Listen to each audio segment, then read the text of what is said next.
for this session, I'm going to pass over to Marka Ilyas, who is from Iot Tribe, who's going to be moderating the next session. So over to you. Thank you very much. And thank you everybody for attending. It's amazing to see such a packed room, so much interest in net zero, but also in Iot Tribe and what we do. Yes, so first of all, thank you as well to Singapore EDP for allowing us to use their presence for this presentation. And as you can see, the topic is accelerating the energy transition towards net zero. We'll be having 4 presentations. The first one by Tanya Suarez, who'll be talking to you a bit more elaborately about what Iot Tribe is, what we do, and about our Net Zero Tech Alliance. So these are the, let me just get the, get the slides to work, 1 second. There we are, yes. So like I was saying, the first presentation will be the keynote by Tanya about the Net Zero Tech Alliance, followed by a presentation by Tanu Chelam about optimizing energy usage in buildings, followed by Net Zero in the Supply Chain by Dr. Mohanad Al-Omari, and finally by Denise Chan from Microsoft about cloud for sustainability. Following that, we'll have a panel, 45-minute discussion panel, where we'll be also joined by Mike Whiteley from the DFT and be talking about what the next level of net zero is going to look like, especially in the field of technology, followed by a short question and answer session. So I think without further ado, I'll pass the mic up to Tanya. Thank you. Thanks, Marco. And thank you again to EDB for enabling us to be here today and present the Net Zero Tech Alliance and to hear from an amazing panel that has some of the startups that have come from the Iot Tribe programs, acceleration programs, from companies that have a very well-established presence in Singapore, and global players as well. So R2 Data Labs from Rolls-Royce, but also Denise from Microsoft. So a very nicely balanced panel, and hopefully you'll have some questions for them when we finish that. So perhaps just to give you a little bit of context. So why are we here today? Why is it that we wanted to focus on net zero and the challenge? Well, I think that one of the people that's put it most eloquently has been Larry Fink, the CEO of BlackRock. And essentially what he said in his letters to CEO earlier this year was that every company and every industry is going to be disrupted by the need to address the challenges around climate change. And essentially, any company that doesn't look at how their operations are being disrupted, how they need to be transformed, is going to be left behind. And we're not just talking about the startups that are be coming in with the new solutions and the new opportunities to change what's being done, to change the status quo. We're talking about very well-established companies that today have to respond to the needs of their shareholders, of their employees, of their supply chains, and really make the most of this rather challenging scenario for change and really harness the opportunity to make the transition in a way that's sustainable and lasting. So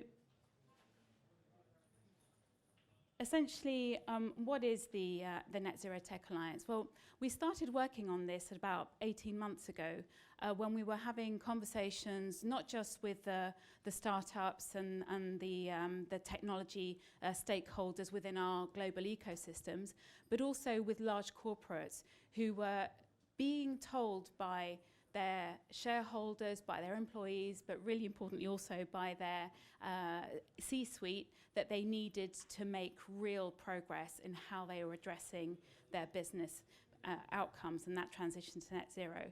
And because we work across so many different technology ecosystems, we felt that there was an opportunity to bring people together and to really understand not just what the challenges are, but also how they could work together collaboratively to address and to implement actions and to measure the impact of those actions to then integrate them across their operations globally. So if we look at some of the data and some of the analyses that have already been done, we can see that this is from a study from the McKinsey Global Institute. It's really interesting, really recommend looking at it in detail. But essentially, if we just look at mobility, power and buildings, essentially they already correspond or represent 70% of the total spending on physical assets in the net zero 2050 scenario. What does that mean? That means that net zero is not just going to happen if we are always just talking about what needs to be done. It means that we need to have some physical assets and some digital assets as well. We'll be hearing about this a little bit later on, that really underpin that change from how we're doing things today. There is a price tag, of course there is, and again, the same study highlights that there is a big difference in what is actually planned to what is needed. If we look at that, there's $275 trillion needed.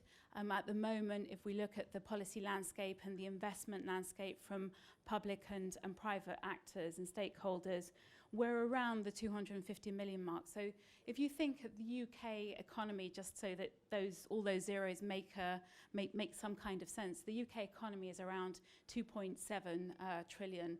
So just that the sheer magnitude of the problem really shows that this is something that needs to be tackled collaboratively with investment and with a real ability to understand what's working and what isn't working. So there's very definitely something that's called the green gap. There's a study, again by CDP, who identified that of all the companies that they'd collected data on in terms of their sustainability target, only 50% of them were actually on track for meeting those targets. And 50%, they were responsible for 50% of global market capitalization, but only 24% of them were on target for meeting those targets. So there's definitely a feasibility gap, right? There's a will to do things, but there's a gap between what companies say they want to do and what they actually can do. And this is, again, at the heart of the Net Zero Tech Alliance. It's very much about identifying, of course, the will, of course, what is there in our strategies, in our public commitments, but really importantly also making sure that we understand the gap between what we want to do and where we are today and the steps we need to get there. So about a year ago, we had a roundtable with, I think it was around 30 global companies from the UK, of course, but also from other European countries, from Indonesia, from the Philippines. And what all of these companies had in common, it certainly wasn't the sector. They were everything from conglomerates to oil and gas, through to even the NHS was there. And essentially what we saw was that real interest in coming together and progressing in the identification of actions that could make a difference. So the collaboration, obviously at the heart of everything that Iot Tribe does, but even more so in relation to net zero. So what we want to do is essentially provide tools and mechanisms. So this is not, there are lots of different alliances, there are lots of different initiatives in which people are talking about what they're doing and sharing best practice and sharing knowledge, and that's really, really important. But the difference here is that we want to make sure that they're federated resources, so organizations coming together to make real investments in the technologies that are going to be pushing through those results in net zero. And really importantly, again, this is not just about doing something in one location, in one sector, but making sure that whatever happens can be scaled globally across multiple industries and multiple locations. We're focusing on 3 different pillars. So skills, there's a skills shortage across industry generally. It's something that most global organizations really do need to address. But it's not just about technology skills, it's also about understanding what all of us can do within our day-to-day jobs to find out where these savings can be made in terms of use of energy, making sure that we are always capturing what people on the front line know about our business operations and integrating that passion, I suppose, and that knowledge in our plans moving forward. The central pillar, I suppose, is technology, right? It's about making sure that we're harnessing all those different technologies, from very, very deep technologies through to material sciences and other initiatives or scientific advances to make sure that we're progressing. And the final piece there is data. So making sure that we are able to understand the impact of what's happening and to build on that. Not everything's going to work, and that's not a problem. If something doesn't work, we just need to know why it didn't work, the degree to which it did work, if there was something that can be taken forward and learn from, and then just move on and trial something else.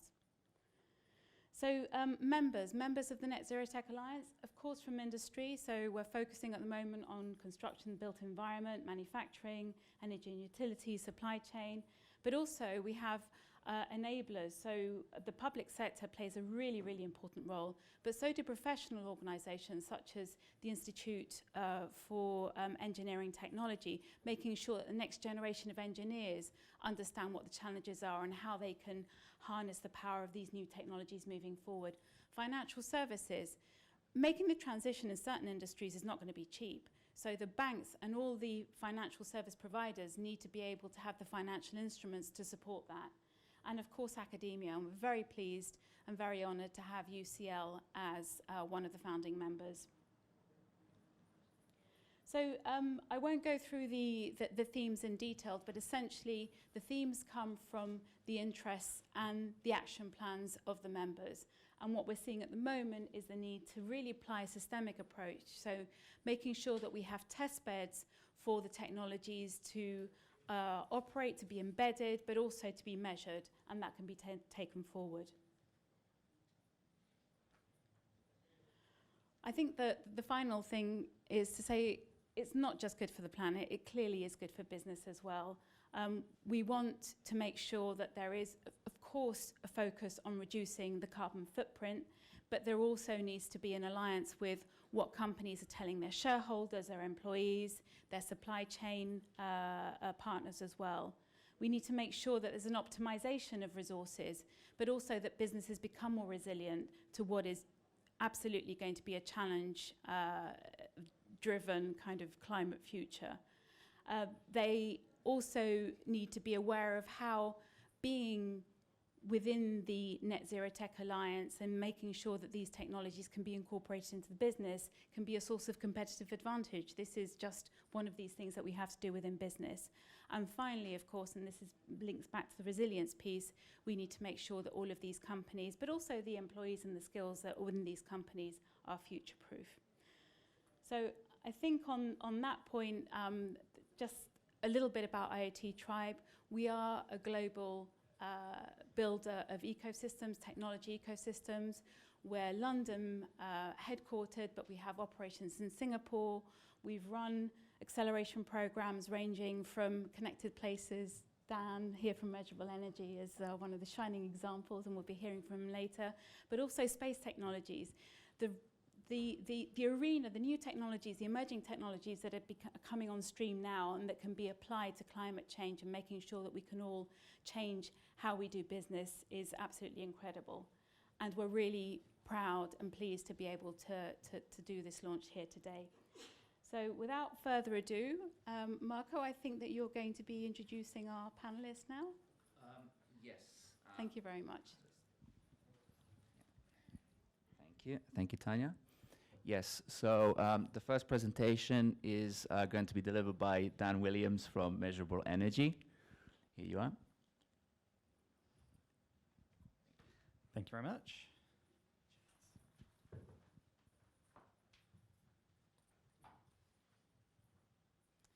Fab. Hi, everyone. Nice to meet you. I'm Dan. I'm the CEO and also co-founder of Measurable Energy. We're a fairly new startup. We started 4 years ago, and the entire kind of point of our company was to develop a system that could somehow identify and then get rid of wasted energy and wasted greenhouse gas emissions from buildings. So I'm going to give you a bit of an overview about what we do, why we do it, and what the point of that is.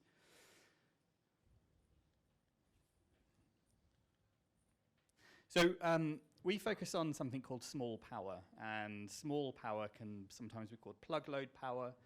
Essentially, it's anything that's plugged in or wired in directly to a building's electricity grid, essentially. So it can be anything from screens to projectors to fridges to kitchens to anything that's, you know, plugged or wired in, essentially. Within a building, a commercial building, which we focus on right now, that kind of small power is not monitored or measured or controlled in any useful way by a building management system that controls lighting and ventilation and all of that sort of stuff. That's quite odd, because we know that small power accounts for something like 40% in some cases of total building energy. That's not all buildings, but that's getting that way as HVAC, air conditioning systems and lighting become more and more efficient. But this small power load is sitting there, and it's quite weird that we don't do anything with it. It's just kind of left as unregulated. We also know that there are many offices in the UK. For example, there's 400,000. They emit a lot of emissions. They use a lot of energy.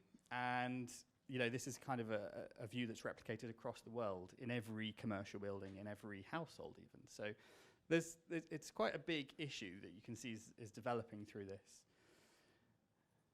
Now, unfortunately, I put an animation on my slide deck, and I think this is not an animated deck. Is that right? Is that right? It's not.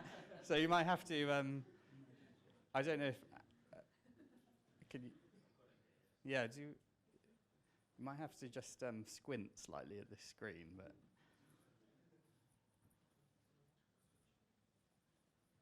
I'll continue. Just you can visualize a pie chart. You can see that. Oh, it's gone now.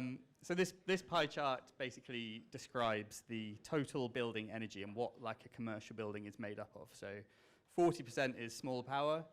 About another 40% is from HVAC, heating and air conditioning systems. And the other load is from lighting and sort of other bits and bobs that go on. So the point is this 40% exists. And within that 40%, what we know is that half of that, and this is informed by academic research, from industry research, and now from our own data, half of that 40%, so 20% of total, is classified as wasted energy. And that's quite shocking when you kind of zoom out and think that every commercial building everywhere could be wasting, you know, even 5% would be quite a shock. And it's just being sat there, not doing anything. It seems easy, right? Well, let's just turn it off, let's control it somehow. But once, you know, you discover the scale of small power, obviously, it being small, you know, every single plug socket needs to be controlled. And that's essentially what we've created a system to focus on. That's excellent timing. And we call it the ME platform, or the Measurable Energy platform. So here we go. This is...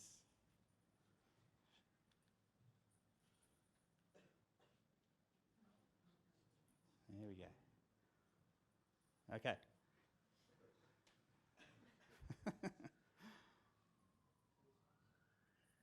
Cool. So here's the pie chart that I was describing. And there's the half of it that's wasted energy. So I remembered it correctly. If my clicker's not working, if we could go to the next slide. Okay. Well, whilst that loads up, the ME platform. So this is our product essentially. It's a hardware and a software solution. Here we go. This is our hardware. This is our ME power socket. It's a like-for-like replacement for any standard power socket, but it records power data very, very accurately and very, very frequently. So it's a smart power socket, but slightly different inside. It has a microprocessor. It contains a bit of machine learning. And the whole point of this machine learning is to discover what's plugged in and what the device is doing. And you can see in this way, we can start automatically telling if it's wasted energy or not. We then have a cloud where a lot of this data gets loaded to. It doesn't have to always be there, so the socket works by itself. But we send this data to our cloud. We have some more machine learning. We connect with lots of building management systems We have automated carbon reporting, automated energy reporting, and obviously the control sets through some software as well. So building occupants and facilities managers are all kind of connected into the system to make it work as efficiently as possible. Next slide, please. Thank you. So the value for our customers, as you can probably guess, is found at the scale. So individually, you know, if we put one power socket on our system, yeah, it's going to save, you know, if it's, let's say it's this projector that's sitting at 20 watts in standby, that might save 60 quid a year now with electricity prices going off if we turned it off now and again. It's not really worth doing it. But if you covered an entire office block with thousands of our power sockets all working at once by itself, then it becomes quite valuable. Next slide, please. So here's a little demonstration of what we can do to a building's energy cost. So this graph you can see represents the energy cost of a 2,000 occupant building, so sort of medium-sized office. On the left-hand side, you can see that's before we installed our system. It's costing a little over 200k in energy costs. With our system installed, we can reduce that by 99k, about 100k in terms of energy costs here. This is annually.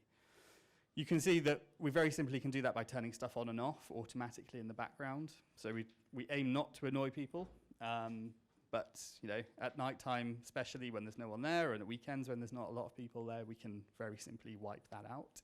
We also have a system that we use for what's called demand-side response. And that's a way of virtually controlling all of our power sockets at once, almost providing a dimmer switch for the national grid. And that's important because it allows more renewable energy to be put on our grid because it's an incredibly variable load. It's quite a cool way of controlling loads.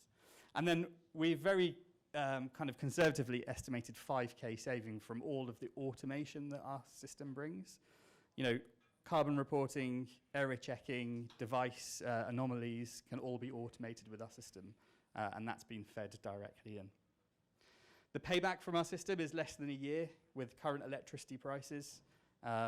Even if they weren't that high, you know, it's 2 or 3 years by installing the system. So all in all, it should be a win-win-win situation, depending on what you most care about, environment or money or whatever else it is. Next slide, please. So you may think that's cool, but have you done it? We have. So we've spent the last couple of years piloting our technology. Here you can see some of our key case studies that we've been running. That's just with our prototype tech as well. The most impressive one here is with Kia Group, a big construction company here in the UK. We reduced one of their site offices' energy consumption by nearly 60%. That's quite a lot. And another kind of key example is a public, that's an open space working office, co-working space office, based just down the road in Westminster. During some of the lockdowns as well, we managed to reduce their energy load, electricity load by 36%. So we've kind of proven the point. We called measurable because we don't want to, you know, greenwash or do anything like that. So we're proving the point. It's measured data, and it's actually happening. So we're very happy with that. Next slide, please. So that's it. If you'd like to find out more, our website is measurable.energy. I'm Dan at measurable.energy, and there's some of my colleagues over there who've got one of our power sockets with them. Adam is holding it aloft over there. So if you want to have a look, feel free to get in touch. Thanks very much.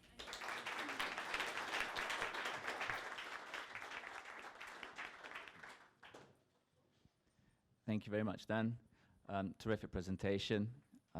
So next up, we have Dr. Mohanad Alamari from, he's head of AI at Rolls-Royce. Thank you. R2 Data Labs. Thank you very much. Indeed. Yes. Hi. Hello. Can you hear me just fine? Hopefully, yes. Excellent. Yes. Hi. So I'm Dr. Mohanad Alamari. Just call me Mo. As was said, I'm the head of AI of R2 Data Labs and Rolls-Royce. I'm actually also the co-founder of a small biotech startup with a big mission. I'm going to go back to cure all diseases by hacking the human microbiome. I am joined by my partner in crime, Nick, here. So if you fancy that, just come and talk to us afterwards. And no embarrassing questions, Nick, please. Right, so let me start back. Okay, this is the other way around. Here we go. Yes, excellent. So before I start, I just want to say that this is truly one of my favorite projects that I have worked on in Rolls-Royce. And it's not because it had some like sexy AI technologies, although it did have some really cool stuff. And it's not because of the sort of amount of value or savings that we have achieved within Rolls-Royce, although we saved some colossal amounts, and we'll get to that later. It is so because it truly had an actual tangible impact on our planet by reducing a massive amount of CO2 emissions from our civil aerospace supply chain. And it's, I mean, we've had some remarkable stuff from Dan and from Tanya, and I've always been admired by people who actually can or want to make a change in this world, and those who succeed at doing this. And this is one of my favorite ones because we've actually managed to do so within a short period of time. So this is the journey that we had in basically reaching net zero in our civil aerospace supply chain. Right. So as a starting point, why care about doing net zero in civil aerospace? It is truly large. So as an example, in 2019, because of the pre-COVID, because we've had a massive dip during the COVID period in civil aviation, back in 2019, we had 4.5 billion passengers flying globally across the globe, which basically resulted, and depends on who you ask, they have different figures, but according to the Civil Aviation Authority, the international one, we generated 915 million tons of CO2 emissions that year, which accounts roughly to about 3% of the total or the global CO2 emissions of that year. So it's really large, and this is direct flying. And the challenging part about all of this is that it's estimated that 87 million people around the globe, their jobs basically depends or immediately touches the civil aerospace industry. So change is hard, especially when it's at this scale. Right, so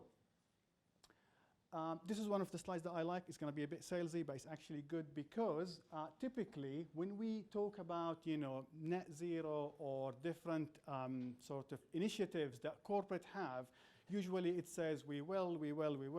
What I like about this slide is it actually has real examples of things that we have been working on for decades, literally, and how we were achieving or the plan that we've sort of set, as I said, decades ago, in terms of how we can achieve net zero within the power sector. Right, so the first example on the left is basically an actual engine flying using 100% sustainable aviation fuel. So that is fuel, which is an alternative to fossil fuel that was generated completely through renewable energy. And that is one example where we've actually successfully managed to fly an aircraft with that engine. And the ambitious aim for us in Rolls-Royce is by 2023, we're going to have every single engine within the civil aviation sector certified to use that fuel, which basically means we can actually offer to the market a real alternative to the fossil fuel. So that is one example. And again, it's been in the making for a long, long time. I've had the pleasure of working slightly on that project. And again, it's really exciting. The second one, which is in the middle, so that is called, this little aircraft is called the Spirit of Innovation, which is the fastest fully electric aircraft in the entire world that was developed and designed by Rolls-Royce. And it's basically setting the standard for how we can move away from burning fuel completely into fully electric airspace sort of aircrafts. And yeah, this is it, above Buckingham Palace, it is really remarkable. Like, it's a fascinating piece of engineering.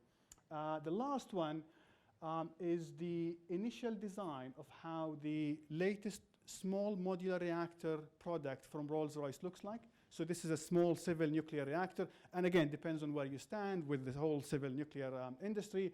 But what we've seen lately with the Ukraine, Russia, the fuel prices going up, basically there is an ever-increased demand for having truly scalable and reliable green source of energy. And basically what the SMR product offers is it has the ability to cover that gap or provide that energy at a massive scale, much more reliably and much more safely. So anyway, these are three examples that we have been working on for a long, long time in Rolls-Royce to try and achieve net zero ultimately within different sectors. Right, so without further ado, supply chain.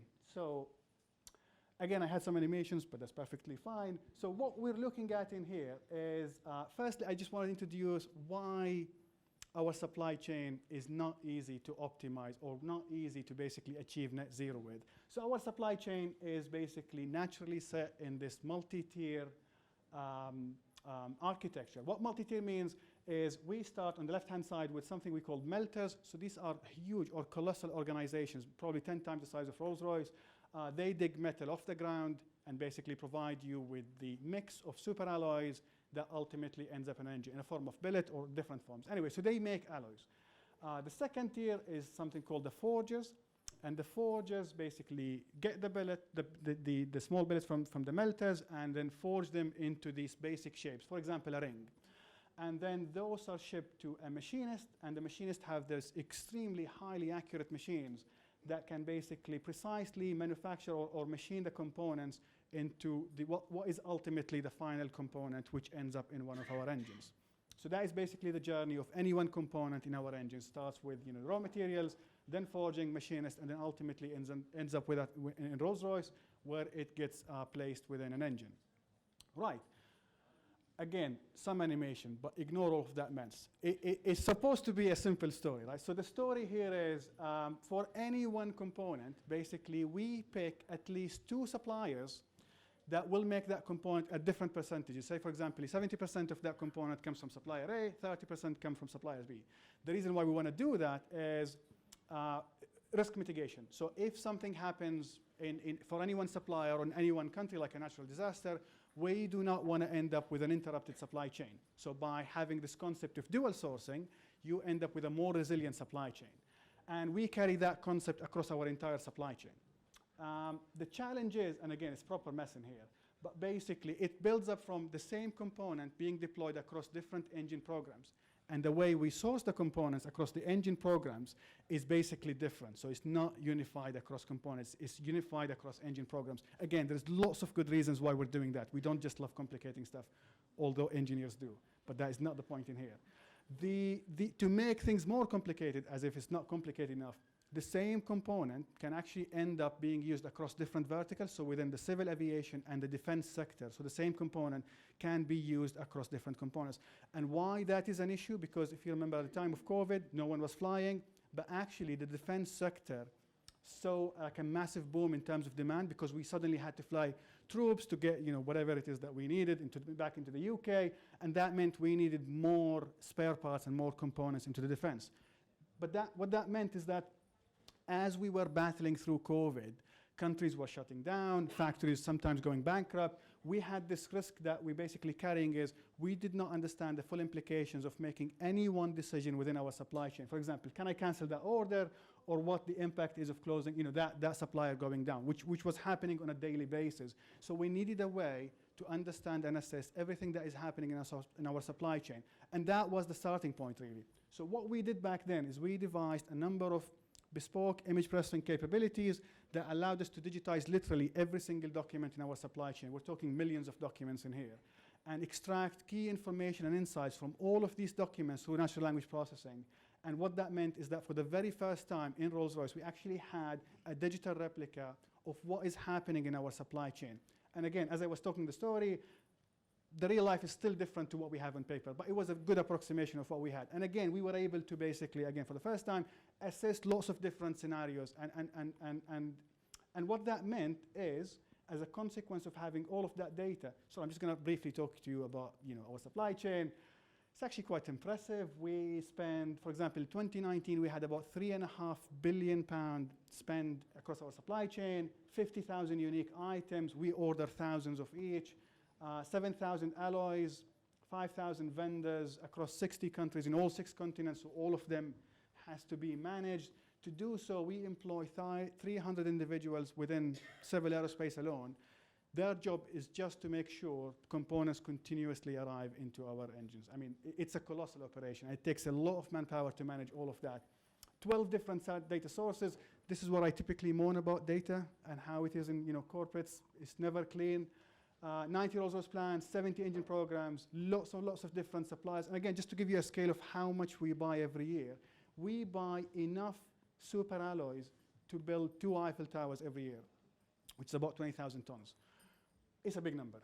Right, so Project Minerva. So all of this is sort of a build-up into how we are going to impact net zero or achieve a more sustainable supply chain. As I said, it was a long journey. It took many years for us to build the data foundation, actually sort of have the right environment and the cultural mindset to change our supply chain. So in Project Minerva, basically, and very briefly, what we had is we had 1,200 components. So it's a smaller, chunk of our supply chain.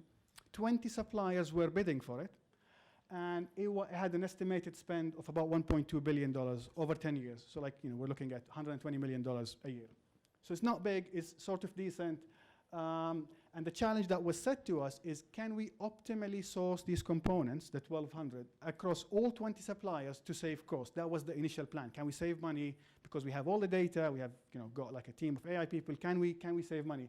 It turns out we can, through something called resource allocation, which is a understood mathematical problem. Your CPU on your laptop or your phone does that all the time in terms of prioritizing which task to run. So again, it's very well understood problem. So we've applied that into how can we optimally source the components in our supply chain. And again, we've got a bunch of papers and patents and so on. But the exciting thing for me was, by the end of the project, when we looked at the new version or the newly designed supply chain and calculating how much we've reduced in CO2 emissions by looking at how much we've shortened the shipping distances, it turns out we've saved the equivalent of 100,000 trees worth of CO2 emissions. And again, this is a tiny fraction of our actually civil aerospace supply chain. And we've managed to save $180 million by doing so, which was the main aim, I should sort of confess to that. Now, if I may leave you just by one last thought in this presentation is, we've talked, like for example, Tanya talked about the gap and how do we sort of convince or get everyone to join into, reaching net zero. What we were lucky enough in doing in here, and sort of what we found is that, you don't have to have that compromise in terms of how do I achieve net zero or do I save costs, because there has to be. So for example, this is one example where it was not the right thing to do only for our planet and the individuals and shareholders. It was actually the right thing to do from a cost effective as well, from a cost efficiency, and aligning, and businesses, nothing gets them moving faster than saving cost. So finding that one example whereby you can actually save cost and achieve net zero is hugely important. And it was one of the reasons why we were so successful in terms of this engagement. And that's pretty much it. Thank you very much. Thank you very much, Mo. Next presentation, and well, the last presentation but not least, is Denise Chan from Microsoft. Thank you very much.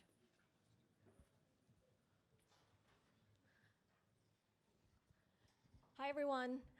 Thank you for joining me today. I'm Denise. I'm a director in our sustainability consulting practice at Microsoft. And I'm glad to be here today to talk about how we at Microsoft, on the theme of data, are using data solutions to help reach our own net zero target and goals, as well as helping customers around the world using those same tools to achieve their net zero and sustainability goals as well. So I'm just going to cover off some of the wider sustainability challenges that we're seeing in the market. As you know, also my animations have not worked, but that's okay. As we know, we're facing an extraordinary challenge at the moment where everyone globally, all organizations are looking at how they reach net zero, balancing the emissions that they're emitting in the world and reducing that and removing that from the atmosphere. And we're seeing increasing pressure from governments, from international organizations putting out regulation and standards on how that should be done in the next couple of decades. And therefore, the result of that is that many organizations in the world, almost all of them, have this journey now to go through on net zero to transform their practices and get to that before it's too late. And so we know that this is a complex decision-making challenge, as my colleagues just talked about before. It's both about linking the business value and the potential gains that you can have around getting to net zero and reducing the environmental impact, Also looking at thinking about how you take your stack of carbon at the moment and looking at the different pathways for reduction and analyzing what investments that you can put your budget into to get you to that level. And so some of the challenge linked to data that we're seeing are some that are listed here on the slide. So the first one here, we have noted the lack of standards. Maybe not exactly the lack of standards, but there's a plethora of standards out there around net zero at the moment. There are so many different kind of reporting standards, but what we do know is that organizations will soon need to be complying with that, and that is a requirement. Carbon reporting will be mandatory very soon, we know that.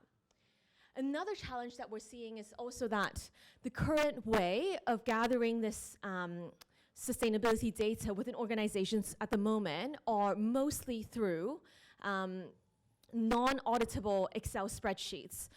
We talked to lots of customers and organizations around how this is a very, very manual process that's really prone to error and inconsistencies at the moment. And therefore, with the reporting and regulation coming in, that definitely needs to change. With regards to siloed data, we know that the teams that are collecting this data at the moment also are sometimes not speaking to each other, and data are coming from various sources. It's not all linked.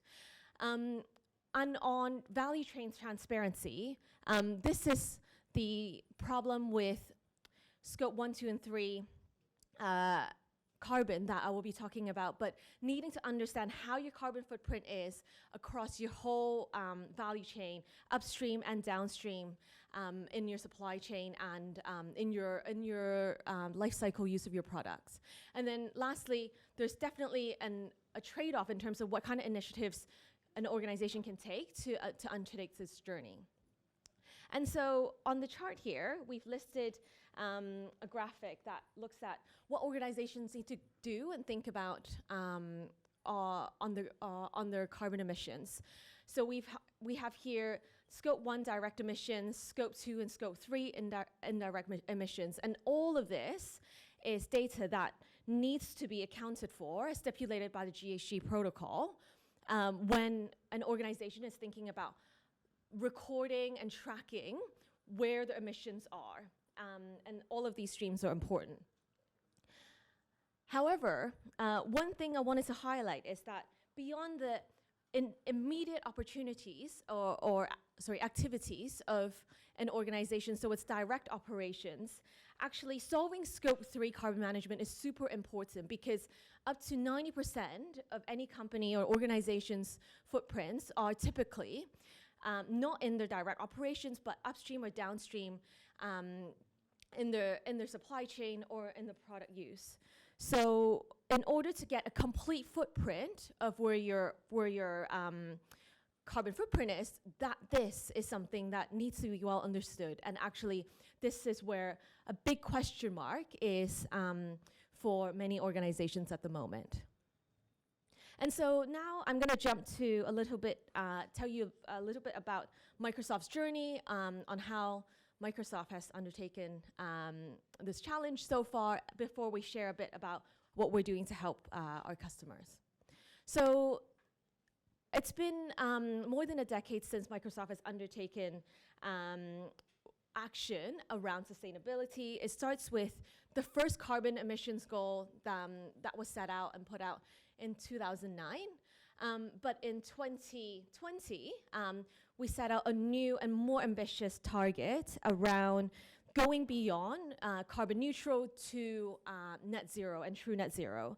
And the commitment now is to reach a carbon negative, water positive, and zero waste by 2030. And it's, I guess the focus of today's session is on carbon, yes, but when we think about sustainability at Microsoft, we're also thinking about these other elements of water waste, ecosystem, and biodiversity that are also important as well.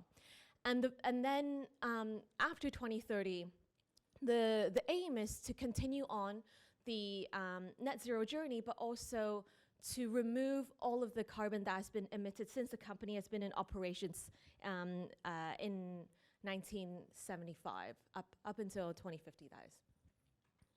And so next, I'm going to talk a little bit about Microsoft Cloud for Sustainability. This is our software solution that we have put out. It was launched June 1st this year and available to the public now. And this is our platform for helping customers on managing their carbon footprint, doing recording, reporting, as well as reduction. And so to the theme of what I was just speaking about earlier, unifying data intelligence is super important to get a sense of all of the data that is across the supply chain as well as in the operations. Building in sustainable IT infrastructure is super important to help to remove some of those manual processes that I was speaking about earlier and to automate this and make sure that that is in place. And moving over to there is the reduction elements around this. So thinking about how the emissions can be reduced and measuring that and tracking that as time passes and incentivizing and motivating the supply chain and the value chains to reduce emissions as well. And then, yes, as I mentioned, this is a very much a data-first approach. We believe that this is super important, and the first main thing one needs to understand around getting to net zero. And our point of view around this is that this needs to be a very open system, and therefore, what we're doing is actually having an open platform and an open ecosystem approach. So we're definitely working with partners, anyone who wants to, build connectors and build connections on top of Microsoft Cloud for Sustainability. That's most welcome, and we are working more and more with ISVs on this. And then lastly, this is Microsoft Sustainability Manager is our first module around under Microsoft Cloud for Sustainability. And this is something that we are putting out now. And this is helping most directly with the reporting and insight generation perspective. But there are data connectors that helps link with existing ERP systems, existing sources of data, and also solutions where partners can chip in and link into our ongoing solution as well. And there's loads more I can go into on this, but limited time today, but feel free to get in touch if there's anything I can share more on. Thank you.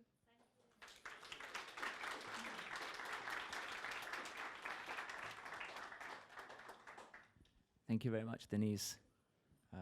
Thank you. So now let's move on to the next part of the event, which is the discussion panel. We are going to have Denise, Dan, and Mo sit down here for a discussion panel around the transition to net zero and what next we have to do to achieve it. We'll also be joined by Mike and Tanu, who perhaps would like to introduce themselves. They do much better justice than I would. Hi everyone, I'm Tanu Chalam. I am VP at Selden, and I also chair the board of directors for a tech venture builder consultancy.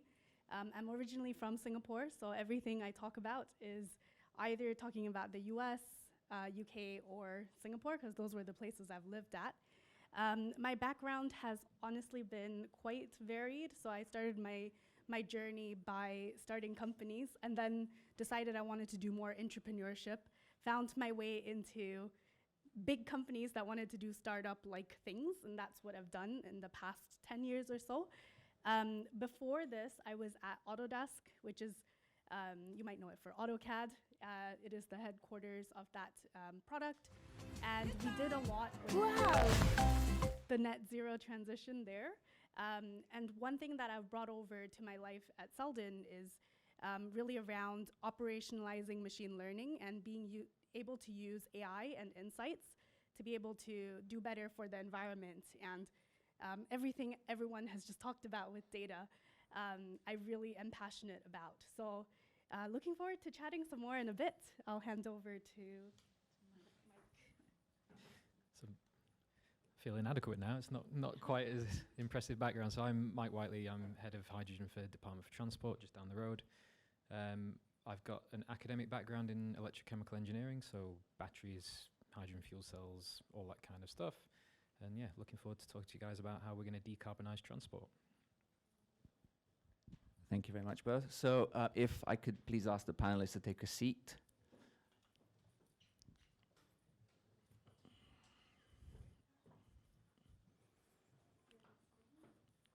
Yeah.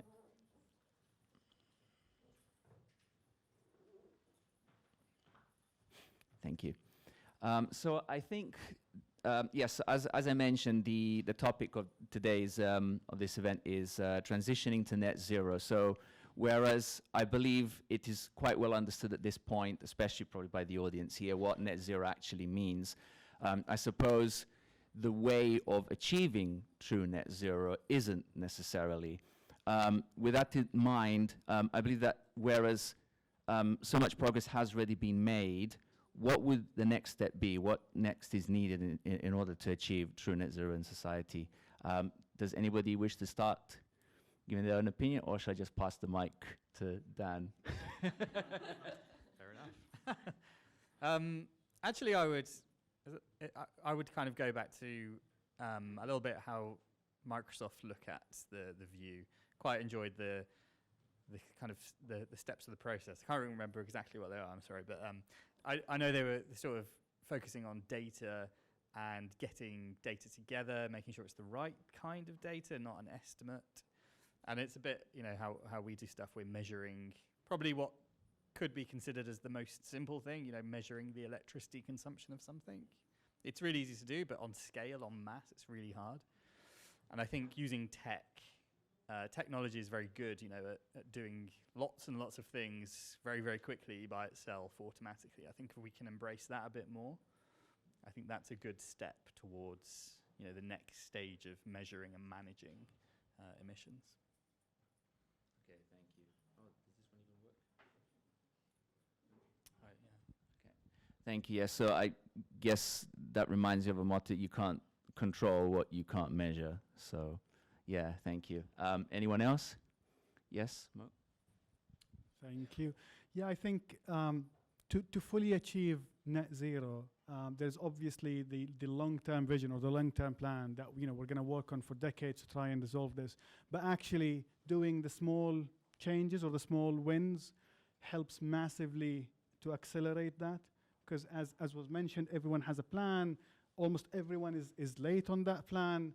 You know, clearly having these massive big missions things is not working as well as anyone expected. So small wins, I mean, yeah, Dan, admire really what you're doing. That is going to cause a big change. And again, these little small projects that anyone can start is going to lead us ultimately to achieving that net zero. And I guess on the flip side of the small wins, I think one of the bigger challenges that we have, in addition to getting the right data and getting that all recorded in your systems, is finding those solutions for hard to decarbonize or hard to abate sectors. So, for example, steel and things like that, those materials that are very carbon intensive at the moment, finding new ways or just new materials overall. I think that kind of innovation still needs to take place and also scale. Yeah. Definitely echoing what all the other panelists have said. I'll just tell a quick story about what I used to do at Autodesk.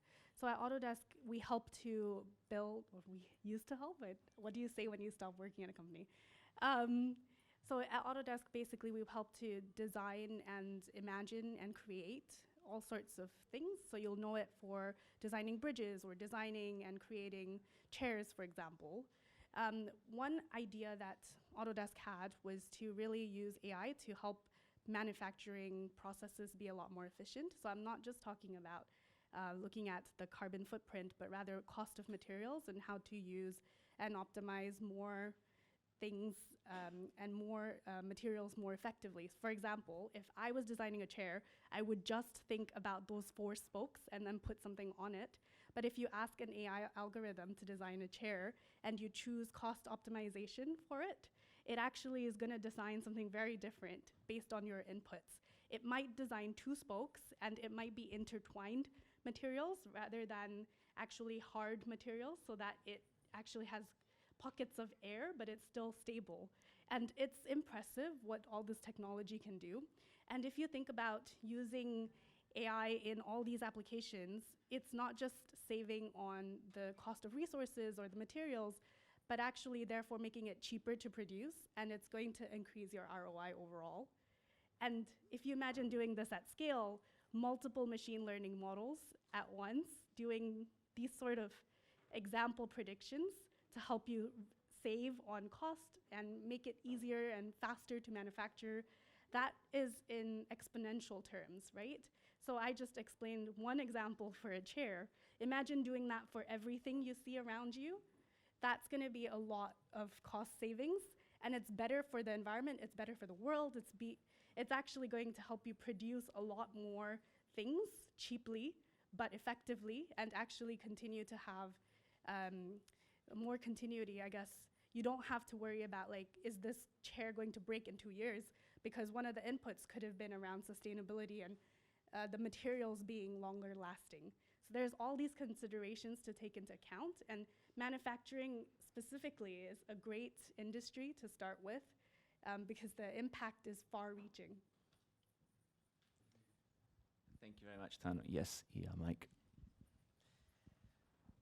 So from government perspective, and specifically with transport, so if you look at the emissions that we need to get rid of to reach net zero, the energy sector's coming down, other sectors are coming down as well. I think transport's the biggest emitter, and it's kind of leveling off at best. So we've got a big challenge on our hands to actually, where do we prioritize reaching net zero, and what resource do we put into achieving that? So with transport specifically, it's all about electrification, be it through batteries or overhead wires like catenaries or hydrogen. But what I think we often fall into the mistake of kind of just sorting out your little piece of the problem and not seeing how it affects the bigger picture. So what I'm trying to do now is zoom out and say, right, well, batteries make more sense for, smaller vehicles because they need power density and they don't really need a lot of energy. Aircraft need a lot of energy and a lot of power density. They need both. So what's the solution? We don't know. So what we're trying to do is say which technologies suit the best application, but then when you zoom out, how does that affect the broader energy mix? Because as I think Denise was saying about the steel industry, how do you decarbonise that? Probably hydrogen, because you can't get electric furnaces that do that much, have that much energy. But then if you're using up that much hydrogen demand, how does that affect the hydrogen that you were going to put into HDVs or trains or something? So it's kind of zooming out and saying which sectors need which technologies, and how does that then impact what the guy down the street's doing in a different sector? Because it's all one big tapestry of how do we reach net zero. Brilliant, thank you so much. Yes, it's all interconnected. So my next question, I would say, Tana, you kind of gave one answer to my next question, but I think there's so many ways to answer as well. So we have quite a variety of different companies here. We have some, long established companies, some startups, and we've got the government as well. So it'd be interesting to hear your different perspectives on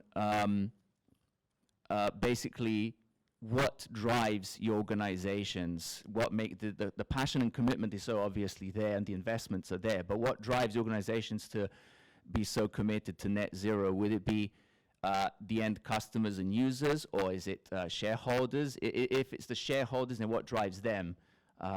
So yes, who'd like to start? Yeah, It's us. I think the consumers, it starts with us. And I think that, I don't know how to answer that by picking a specific stakeholder. I think we don't have a choice anymore. We have to do better as a world, as an environment. And I think nobody here is going to disagree with me because you guys all chose to come for this event. But really, I think the bottom line is around how do we tie environment improvement with improved economic access and making it cheaper and easier for sustainability to happen. So anything we can do to drive costs down for more sustainable practices is definitely the area of focus from my perspective, because money does make the world go round, and what we can do to tie together environment and monetary benefits, the better people will actually adopt it, better companies will adopt it. And that's just starting at the super high level. And then if I work my way back to the tech, 'cause tech person after all, I think it is really around the data and being able to get the right data sources and make sure it's of high quality so that we can make better decisions overall. And so the way I see it, it starts with the people and then it ends with the tech, not the other way around.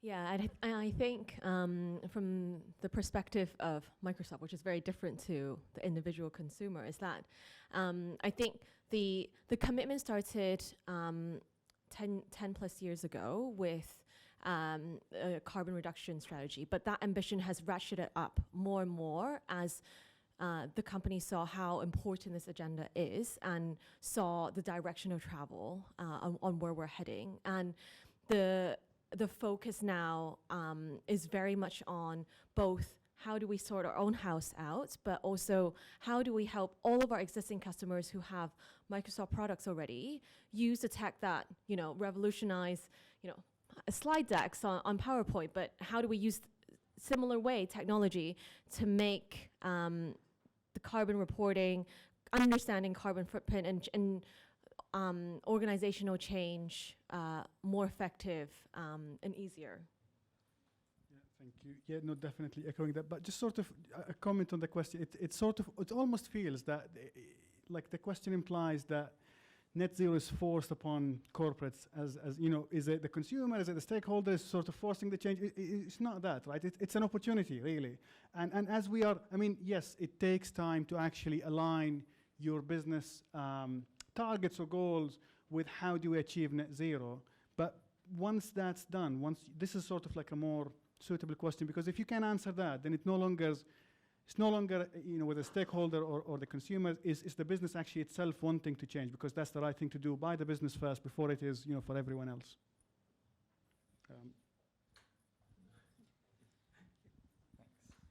Yeah, from the perspective of a small startup, as everyone said, we have to focus on what will make a business work, I think. So that's obvious that it has to make business sense to be in this sector. But what drives us as a small startup is trying to save the planet, quite simply. We, as a team, we've got a very varied background. So there's 11 of us now, and we all come from different backgrounds. But, we're part of this corporate mechanism, the capitalist mechanism.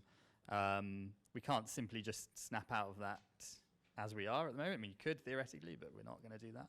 So we have to go along with it. And I'm a big believer in technology can be used for good if we keep going and we keep doing what we're doing and we have the right people in charge. I think that's the key for net zero going forward, making sure the right people are making the decisions in this space and are being transparent about it as well. I think there's a big issue right now with things like greenwashing, people making claims that aren't right, just simply not right, and that needs to be called out a little bit more. But yeah, we're driven by a very basic, let's do something for the planet. Thank you, everybody. So Dan, you kind of organically led me to my next question there, and I realize you have a very tech-savvy panel here. So my next question would be, technology obviously will play a part in achieving net zero, but I guess the question is, how much, to what extent compared to other solutions, and what are the limitations of technology in achieving that? Would anybody like to take this question? Here we are. So I think coming back to transport stuff, because that's my bag.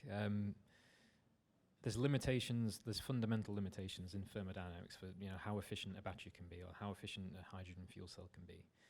So I think we need to be frank in saying that it's not just technology that's going to solve this. I think there needs to be behaviour change, and obviously these are opinions of myself, not that of government, but we need to have a mix of technology innovations that can increase efficiencies to the extent where we can get more energy used in a more efficient manner, in a cleaner manner, but also behaviour change to stop using as much energy or stop using too much energy and use only the amounts we need. So I think it's a kind of a twin track approach, and the onus is not just on technology innovation, but it's also on corporations and people to make a change of how they use energy and how much energy they use to do the things they want to do.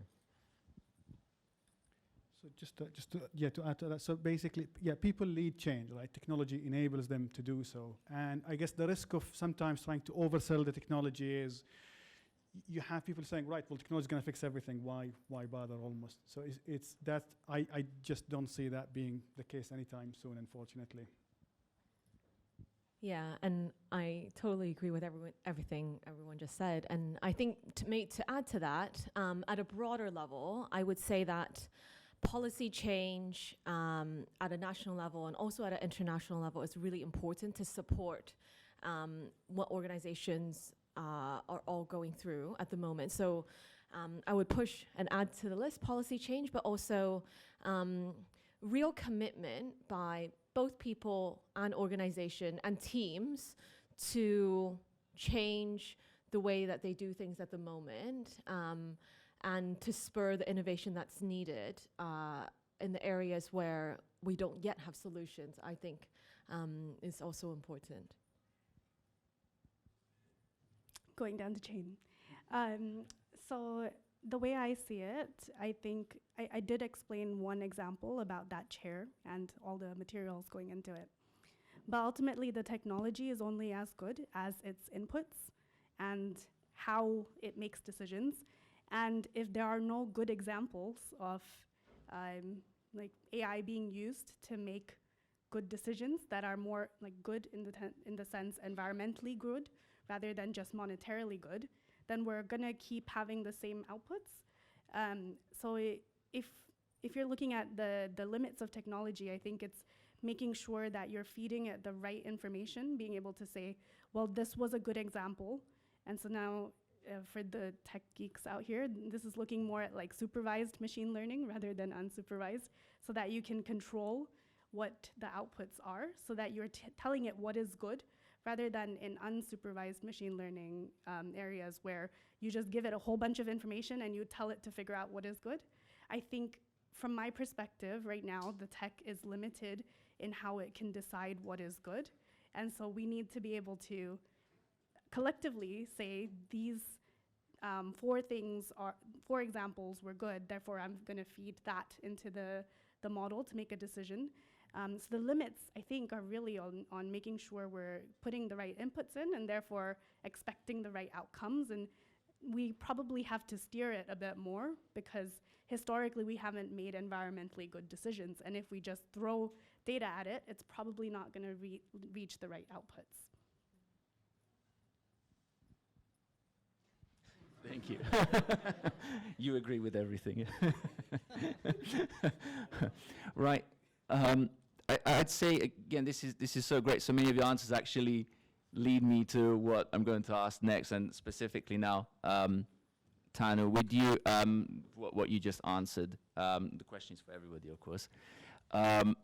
Is there, sometimes there's a feeling that we are currently relying too much on technology that isn't there, but rather on technology that's either in its infancy or that we think that the next generation of geniuses are going to come up with some kind of magical technology that will solve the issue for us. So I'd be interested in hearing your thoughts, you being in the nitty-gritty of solving these problems, technologically speaking, whether you feel that there is any truth in that or not.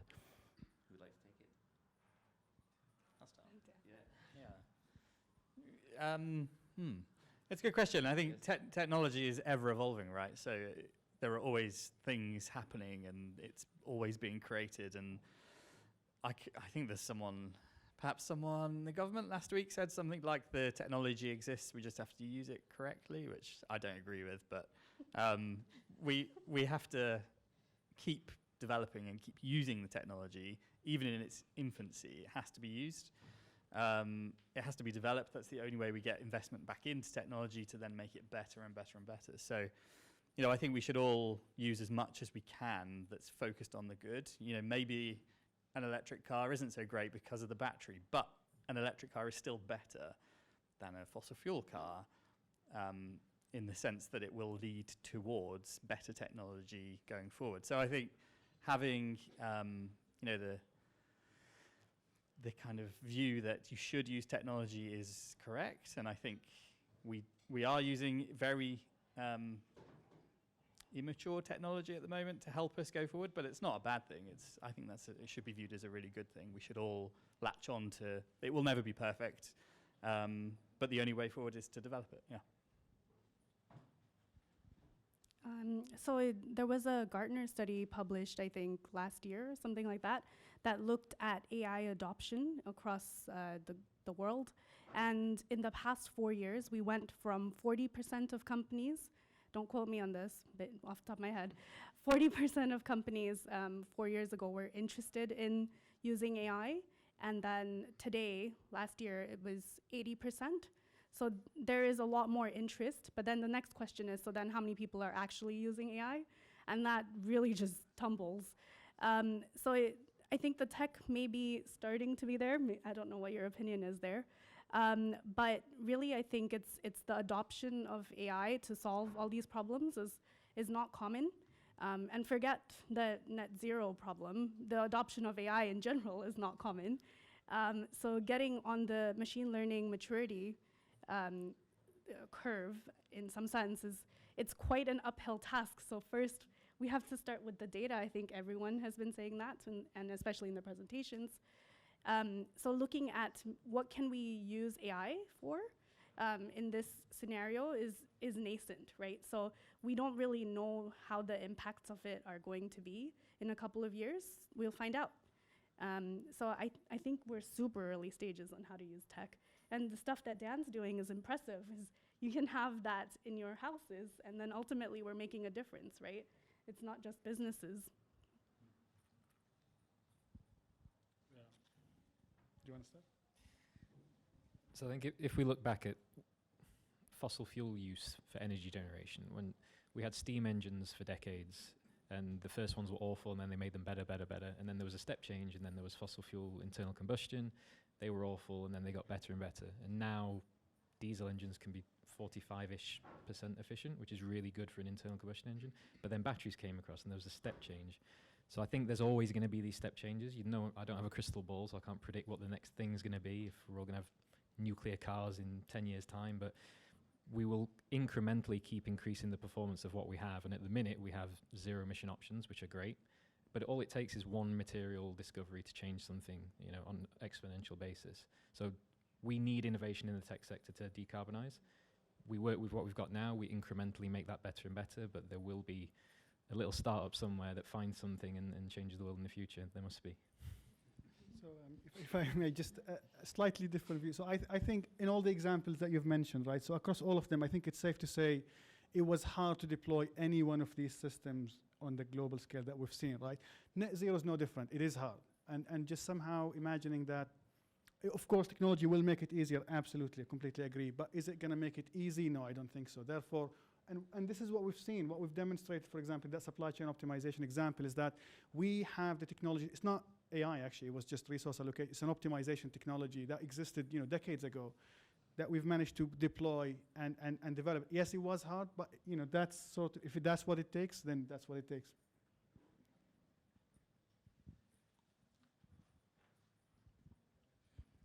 Great, thank you very much, everybody. So need to be conscious of time. We have about 5 minutes left for the discussion panel until we move on then to the questions and answer section. So I guess my final question would be, so what does a truly net zero world or truly net zero future look like for you? And I guess comparing it with current trends, what are current trends actually leading us towards? Are we on the right path, or does it look slightly different to what you imagine a truly net zero world will look like? Yeah, I think the answers are pretty simple. I don't think we're on the right track. I think we're on the wrong track. I think a truly net zero world for me just sees us being efficient. You know, the true definition of the word efficient should be known. You know, energy efficient, we should be that in all aspects of what we do everywhere.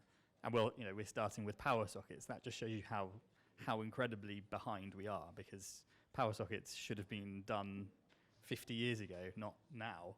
We were kind of starting from the wrong way around, and it's not a particularly attractive thing that we have to do. You know, like power sockets are not something that everyone wants to really get involved with because they're really boring, but we have to do the fundamentals before we get to the really cool stuff, like flying to space and going to Mars and stuff. That's cool, but we got to do the other stuff first before we get there. So. But yeah, I mean, a truly net zero world looks brilliant, I think, and it should look brilliant for everyone. And we should all be full of positivity as well. We do have lots of cool technologies. You know, everyone's demonstrating there is some commitment, but we're definitely not on the right track. We should all be worried and pushing to change constantly.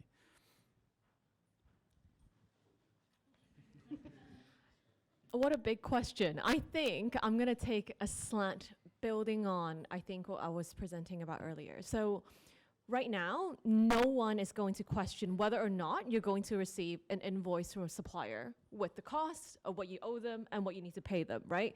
This is business as usual and something you won't even question. And so for me, going back to what I was sharing about and carbon data being so hard to get, I think with that area, a truly net zero future is when we think of carbon data as, seamlessly transferable or accessible as financial data and cost data that we have.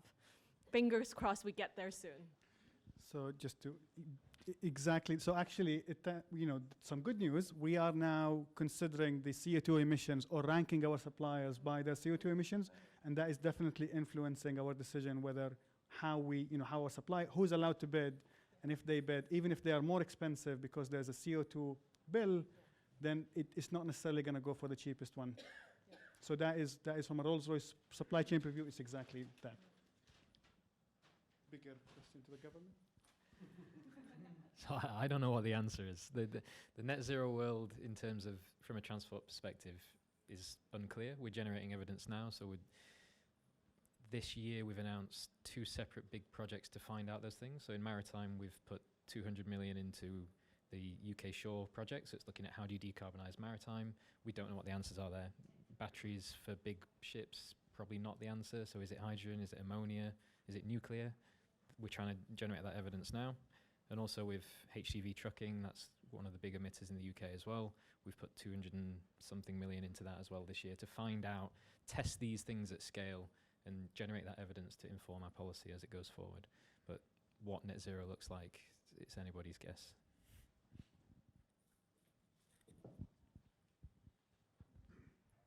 Thank you very much, everybody. I'd say let's wrap up there with the discussion panel itself and move on to the questions and answers. Okay, who put the arm up first? I believe it was the gentleman at the back. It was me. Let me just double check. I think it was me, yeah. Hi, Yeah. hello, my name is Harry from 3D. And in terms of now that is coming the metaverse and the 3D world, in terms of productivity, right? I think one of the gentlemen said that, we have electric cars, it's better than the other ones. It doesn't solve the problem 100%. So what is your view in procedural 3D modeling? These new technologies that we have it, right? And it will reduce immense, like 80% the footprint, because the models doesn't need to do one by one. It's just generate one model, and it's done procedural, same with the NFTs. And what would be the route to market, and how can we move this technology forward? Because it's actually out there, and it's struggling to find a way up, right? So was that question aimed at someone particular or anybody? Who would like to answer that one? Yeah. Is very briefly, in the aerospace sector, the regulation is definitely not mature enough for us to use. So for example, generative design, I believe what you were talking about in terms of getting the AI to automatically optimize and design a certain component. We have been looking at this for a number of years now. It's still in its infancy, like R&D at best. The additive layer manufacturing, which is the 3D printing of aerospace-grade components, is definitely not there. I mean, we're looking forward to that because the implication of that is absolutely huge in terms of how efficient we can get our engines when the technology matures. But regulation as well as technology are not there yet. Yeah, absolutely agree. So additive and generative AI is definitely a good step in the right direction. It just needs a lot more adoption of the tech now that it exists. I didn't fully understand the question, so let me say it back to you in some way. You were saying something about having multiple models and the tech exists, is that right? Yeah, these models, these NFTs, Yep. or building, right, can be done, you can model in 3D. Yep. And once you have these models, if you want to fit the metaverse, there are two ways. You do it one by one, which is have huge footprint on the way. Yep. Or you can generate it procedurally, right? Yep. So Yep. you have one model, and with the software, you press a button and Yep. create again and again and again. Yep. And that way you use Okay, so I did, so yeah, I got it. And actually, I think now I'm going to do a pitch of my company. Because so at Selden, we are machine learning operations scale up, and so it actually is in helping our customers deploy multiple models in production. So we actually can do what you just said, which is you take a model and then you make shadows of it, or you make copies of it, and then you modify them slightly just to see how it actually leads to better predictions. So you literally can do that with our tech. So I feel like you gave me a pitch.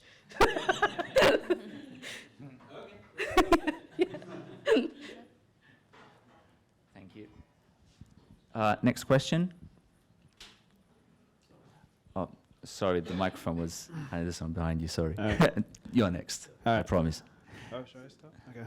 Hello, guys. So I'm Iot. So I go to UCL. So I'm actually studying energy system data analytics. So it's interesting. You mentioned you're part of UCL. Just a shout out to our uni. A question I got was on data governance and data quality. Everyone's talked about data, and everyone's talked about machine learning models. And obviously, as you know, to train good models, you need good data. So I was just curious how obviously Microsoft and a lot of the people in there as well use a lot of data.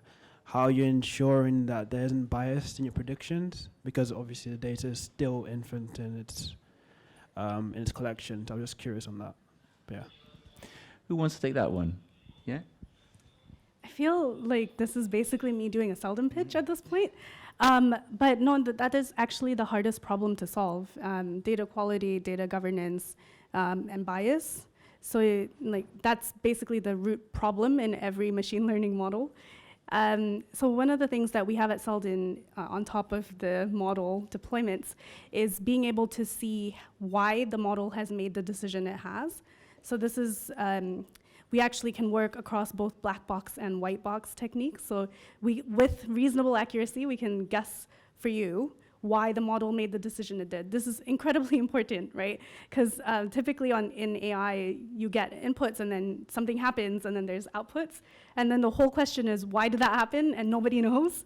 And that's not acceptable, especially if you think about cases like fraud detection or being denied a loan, being able to explain why your loan was denied, and not just to the person who applied for it, but also to regulators is super important.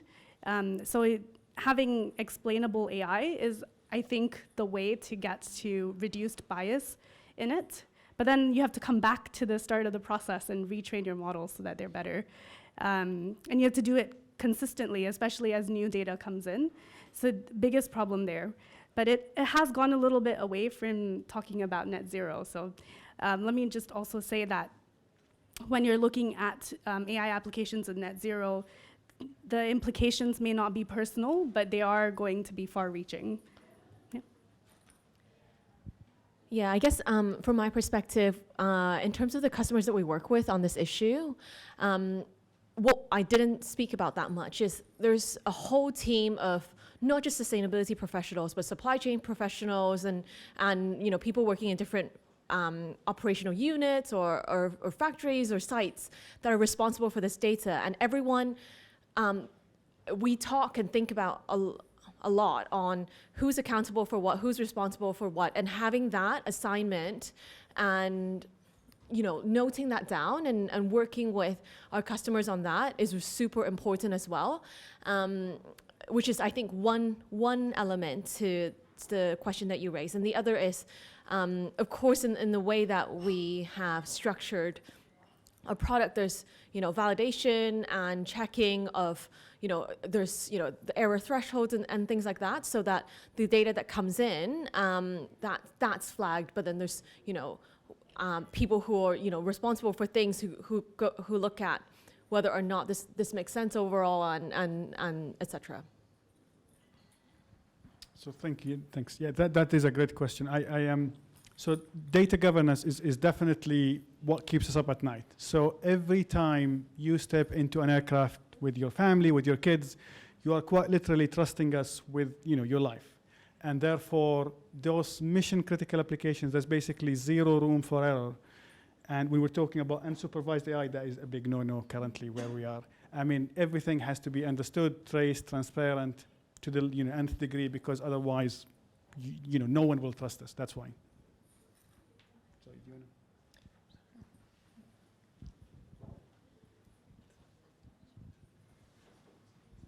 Hi, hello. I just want to swing back to net zero journey. And the question is to Mo, actually, at Rolls-Royce, about renewable energy and green energy. Now, I know that Rolls-Royce has now been are working on a nuclear unit. Correct. And they've received the funding, raised the funding. So what's your view in the nuclear? Is that a positive thing, or are we on the views of all the other panelists about nuclear power? So I am definitely not the right person to argue for nuclear or not nuclear. So as in, from a technology perspective, it is the right thing to do. As in, where we were, say, in the 60s or 70s, or some of the worries that people have today about the nuclear industry, a lot of that have been mitigated fully in the more recent designs. What was stopping the nuclear industry from being more widely adopted across the globe was the costing. So literally not a single nuclear reactor that I can point to around the globe which was delivered on budget or within time. We're talking like tens of years worth of delays plus billions upon billions worth of like extra investment. This is why the nuclear industry is not as widely adopted as it should have been. It's not safety, if that was the question.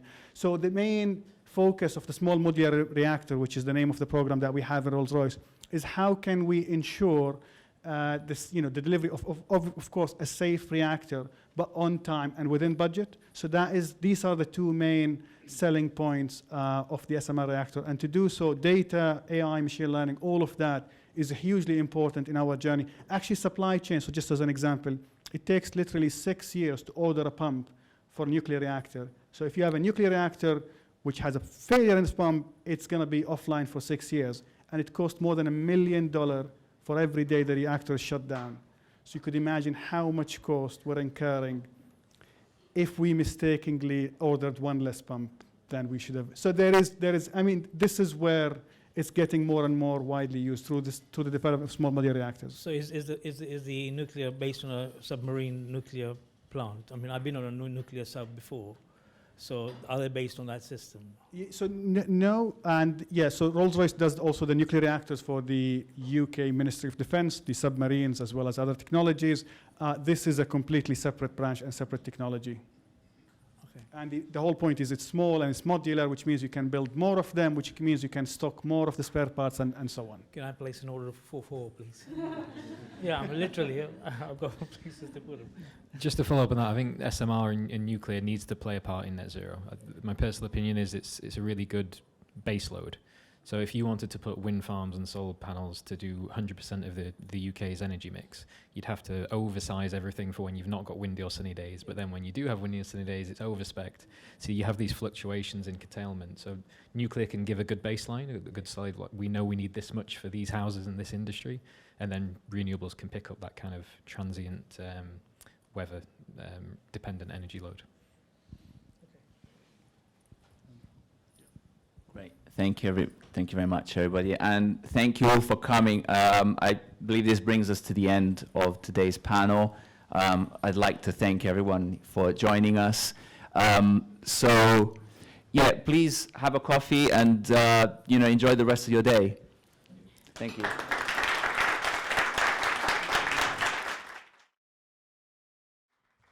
Thank you, ladies and gentlemen. So the next session is at 2 p.m.